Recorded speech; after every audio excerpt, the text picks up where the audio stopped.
to Questioning Sense with me, Matt. I did a review earlier of the ST DuPont Oud and Rose, and during the review I referenced Franck Olivier's Oud Touch a few times. That came up in the review. So what I wanted to do was, as I promised, do a review of that, which I'm going to do now. But while I was sorting out some details for review, I remembered I had this. Ferrari's Essence Oud, which kind of sits in a very similar place in the market. They're both around the same sort of cost. They have very different notes, but they both kind of give a similar impression, and they both, I think, are trying to achieve the same thing. So I thought we might as well have a look at both of them, maybe do a little bit of a comparison and let you know which one I prefer. Obviously everything's subjective, and my taste is certainly going to be different to everybody else's, but you know, this is all about opinion, I suppose. So this is my opinion. So first up we have the Ferrari Essence Oud, which is from the Ferrari Essence range, which doesn't really, I don't think, get the credit it deserves. It's often referenced mainly because of the bright neroli that they do in that range, which is really, really nice. Another one I own. I also have the Noble Fig, which is pretty good. But this is very, very different to the others in the range because it's an Oud Rose combo. Now let's just give it a quick blast. So I've got it I've got it on one hand already, and I've got the other one on the other, as I normally do. So yeah, I mean, one thing that they both have in common is they both smell pretty synthetic, and then you kind of expect that really, because they're not expensive at all. They're very cheap, and they're really, really good entry points to the Oud Rose world, as it were, because they are very, very affordable and pretty easy to get hold of.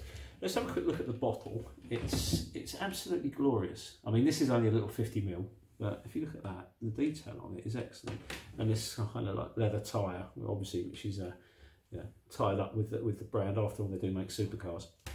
Whereas the Franck Olivier's Oud Touch is nowhere near as nice, I think. I mean, this is 100ml, so we are looking at a much bigger bottle. But I'll give that another spray there as well. In terms of the Ferrari, that came into the market first. That came out in 2012. And I do apologise to this lady, but I'm going to murder her name. The nose behind the Ferrari was Natalie Feistauer. Feistauer? I don't know, you tell me.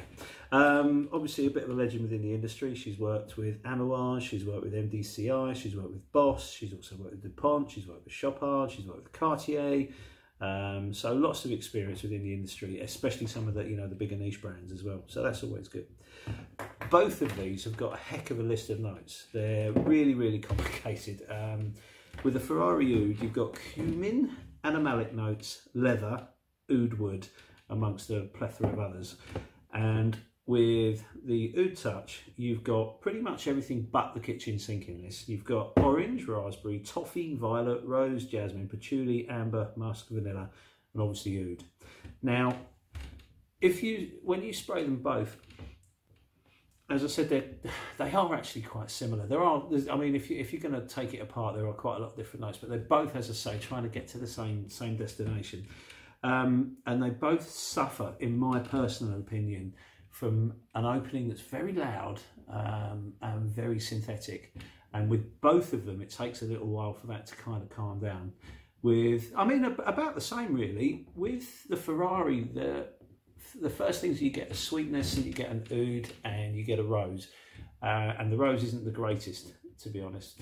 But what I will say with the Ferrari is, over time that changes, and it becomes a really, really lovely, mellow, oudy scent, and it's not a bad thing. Obviously, with both of them, the oud's going to be synthetic because you're looking at such a low price range. You can't have it both ways. You can't have real oud and low cost. If you want real oud, you're paying thousands of pounds for it.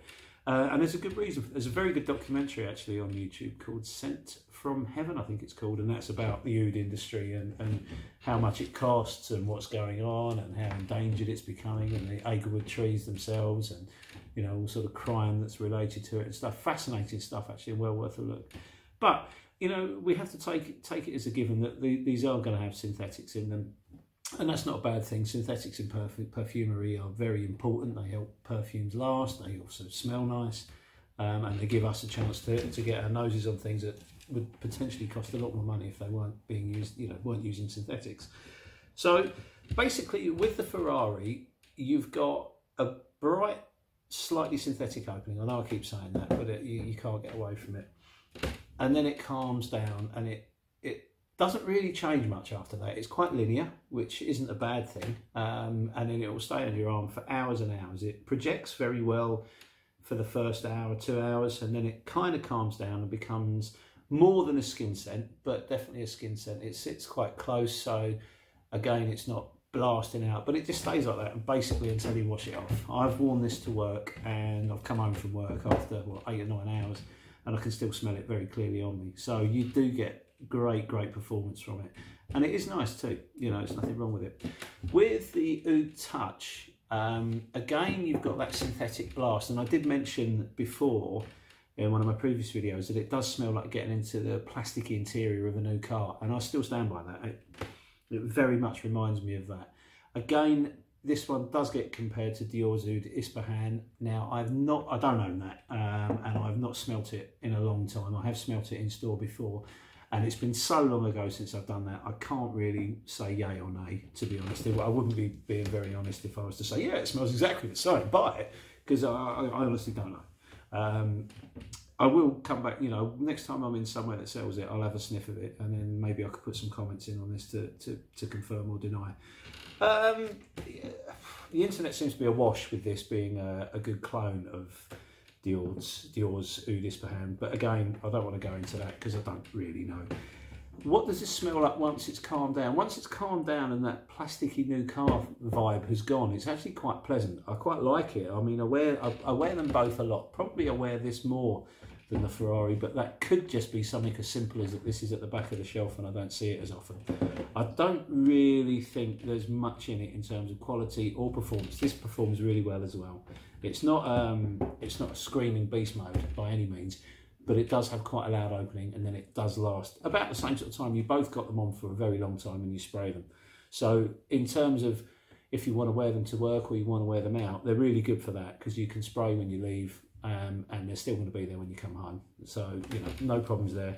Both exceptionally good value for money, both around the £20 mark, I think. You can probably get them a bit cheaper. So just, you know, do look online. In terms of which I prefer, honestly, there's not a lot in it, but what I will say is I think the Ferrari Essence Oud is I would prefer the smell of this one. I can't really quantify why. As I say, they both are very similar. I think maybe it's because the Franck Olivier is just a little bit too complicated. This one still has quite a lot of notes in it, but they kind of mesh together quite well. So it's probably better blended would be the best way to put it, I think. And again, if it sounds like I'm bashing this, I'm really not. I think this is an excellent purchase, and I think it's a really good performing cheap scent, because it is a cheap scent. There's no doubt about that. Really good performance on both. So, you know, I can't fault them either for that. In terms of a safe blind buy, no, definitely not. If you like Oud and Rose, then yeah, you're okay. You know, you could probably go for it. They're not classic Oud Rose combo purely because of the list of ingredients in there is so vast with both of them. So you will get some different nuances and stuff to other things that you may have smelled. So if possible, you know, get a sample, or, you know, maybe see if you can smell it somewhere. Again, they're not really, you don't really see them in store, so it's going to be quite difficult for you to do that. So you may sadly have to take a risk. If you're going to take a risk on this one would be my preference, and then go for this one. Both equally as good, and I'm sure there's going to be plenty of people out there that have that opinion the other way around and prefer the Franck Olivier to the Essence Oud.